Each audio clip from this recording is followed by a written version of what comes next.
Hey everyone, it's Alexander Robinson. Welcome to the channel and Merry Christmas. If you don't celebrate Christmas, then happy holidays. Welcome back to Christmas Comedy Month. This is the final retro review for 2024, and it's one of the more infamous movies ever made for the Christmas holiday season. And I can't wait to review it.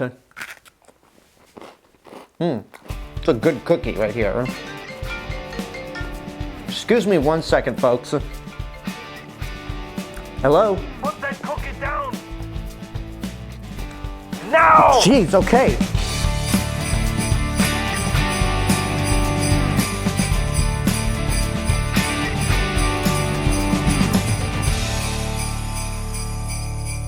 As if that opening wasn't obvious, this is my retro review for Jingle All the Way, which came out in 1996, directed by Brian Levant, and stars Arnold Schwarzenegger as a dad living in Minneapolis who's trying to get his kid, played by Jake Lloyd, the most popular toy of the Christmas season, Turbo Man. Unfortunately, he had to wait until Christmas Eve, so he's going all around the town, all the toy stores, trying to get a Turbo Man doll, but he soon finds himself in competition with another dad, a post office worker, played by Sinbad, as they butt heads in over who gets a Turbo Man. Before I continue, if you like this review and you want to see more videos like this in the future, then make sure to go ahead and subscribe to this YouTube channel, and also hit the bell button to get a notification when a new video comes out. Anyway, let's continue with the review. This movie has an interesting legacy to it, and when I say that, I don't mean that in a particularly positive light, because Jingle All the Way came out in a period of time when Schwarzenegger was doing a lot of comedies. He did Twins with Danny DeVito, he did Junior with Danny DeVito as well. Both of them were directed by Ivan Reitman. He was just 1 year shy from Batman and Robin, and he wasn't the big action hero that he was in the 80s. I mean, sure, he did Last Action Hero with John McTiernan and True Lies with James Cameron, but both of them were action comedies, with Last Action Hero certainly parodying the 80s era of action films. This is more straight-up comedy, and over the years it's got nothing but terrible reception. It's often regarded as one of the worst Christmas movies ever made, but over the last couple of years it's gotten re-evaluated, and people have looked at this movie in a new light. And having watched Jingle All the Way for the first time,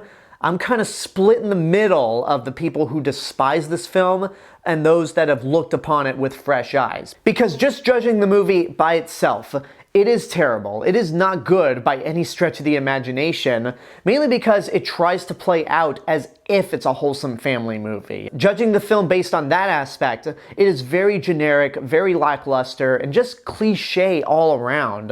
Arnold Schwarzenegger is just so out of place in this movie. Like, I know this was his comedy era, but there's just something about Schwarzenegger this time around that just doesn't feel right. And also, in terms of his one-liners, I don't think he was really on his game. Don't get me wrong, he does have some memorable lines in this movie, like, "I'm not a pervert, I was just looking for Turbo Man doll," or "It's Turbo time," or the one that everyone quotes, "Put that cookie down! No!" But I just felt like he was really restrained in this movie when it came to his one-liners. Which is funny because when Batman and Robin came out the next year, the pun machine was in full effect of that movie. Like, he could not stop delivering one ice pun after another. But yeah, Schwarzenegger just kind of feels out of place in this movie. And as for Sinbad, this is a really unlikely duo that I don't think works all that well. Sinbad is doing his usual shtick, and most of the time it got really irritating, but then there were a few points in this movie where I got caught off guard by one of his jokes. When we're first introduced to his character, he goes on a full rant that ends with him nearly choking a woman to death, and then later in the movie, when he suggests to Schwarzenegger that they team up to try to help each other get a Turbo Man doll, he goes, "Yeah, we'll be like Starsky and Hutch, or Bonnie and Clyde, or Ike and Tina." Okay, maybe not Ike and Tina because Tina left, and I thought, whoa.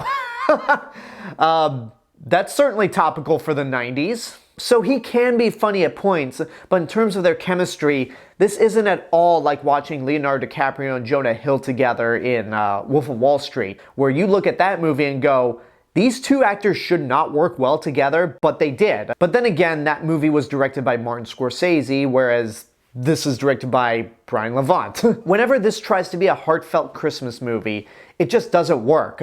But if you were to look at this movie from a different perspective, the perspective of a cynical satire of consumerism and just the greed that comes during the holiday season, then it is absolutely outrageous. Like I said, Schwarzenegger is getting his kid a Turbo Man doll, or attempting to get one, on Christmas Eve, and the amount of chaos that happens in this movie as this guy's trying to get this one toy, the most popular toy of the season, it's not too far from reality when people would just go crazy over Black Friday or getting in that last minute Christmas shopping. It's just not that far off from what actually happens in real life. There are two separate sequences where they're pretty much butting heads. One of them results in Schwarzenegger driving a remote control car that trips Sinbad, where Schwarzenegger runs up to him and goes, "Oh, poor baby."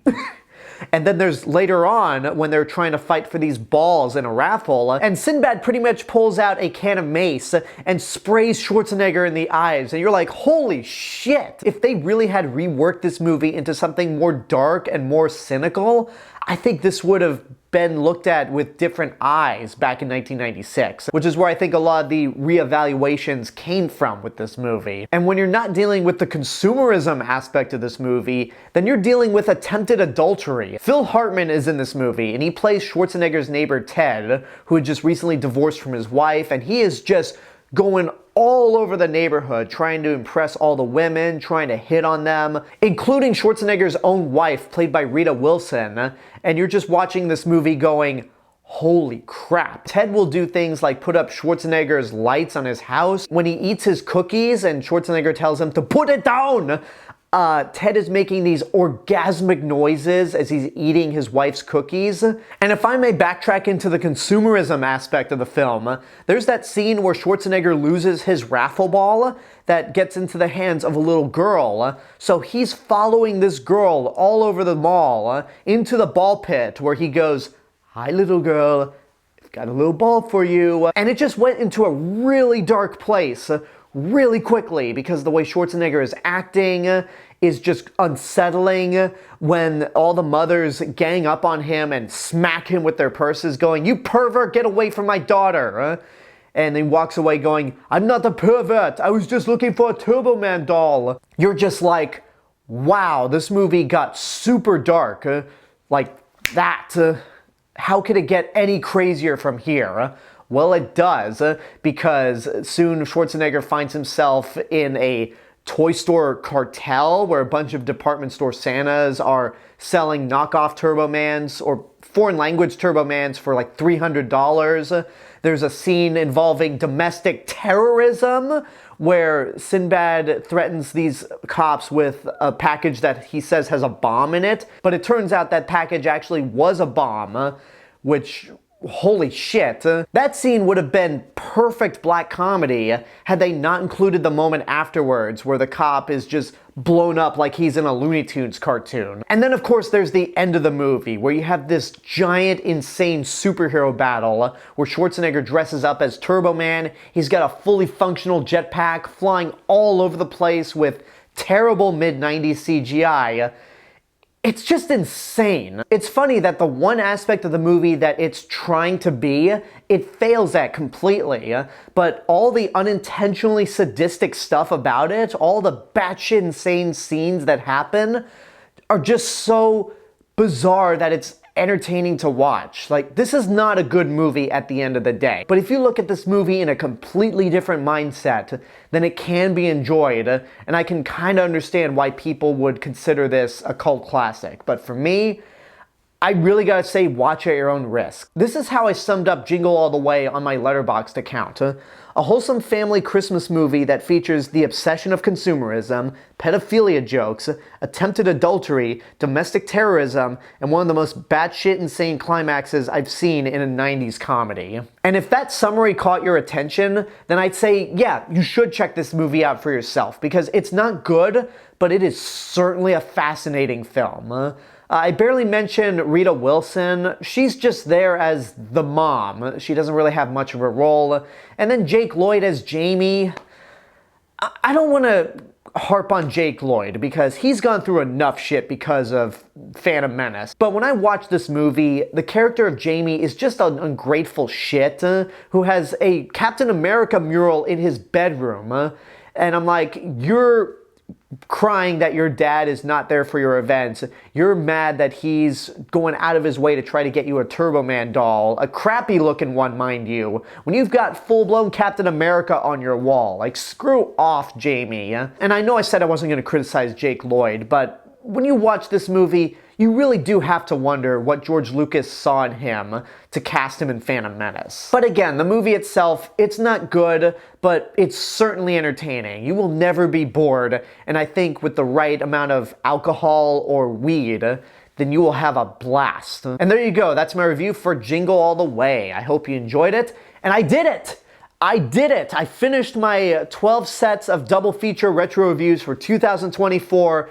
I've finished it. I am so proud of myself for this accomplishment. And next year, I'm going to go back to basics for retro movie reviews. Basically reviewing movies that collide with a new release. But I would like to do these double feature retro review sets again in the future because this was a lot of fun and it was a great excuse for me to discover some movies that I've never watched for the first time. So I hope you all enjoyed watching these double feature retro reviews. Thank you for watching this video in particular. Thank you for being subscribed to the channel. And I also want to give a special thank you to my YouTube members right over here. If you want to help support the channel even more, you can do so via YouTube memberships for as little as $1.99 a month. Not only do you get early access to all of my videos, including this one, but you get exclusive perks that nobody else gets, including my top 5 favorite series, and starting next week actually, the ability to both nominate and vote for retro movie reviews every month. So I hope you consider joining as a YouTube member in the future. And until next time, I want to know what you guys think about Jingle All the Way. Whatever your opinions are, let me know in the comments below. Don't forget to like the video, subscribe to the channel, and hit the bell button to get notifications. If you want to find me elsewhere on the internet, you can do so through these social media platforms and my theme park and travel channel right here on YouTube. I'll see you guys in the next video, but until then, have a good day, take care, and Merry Christmas to all.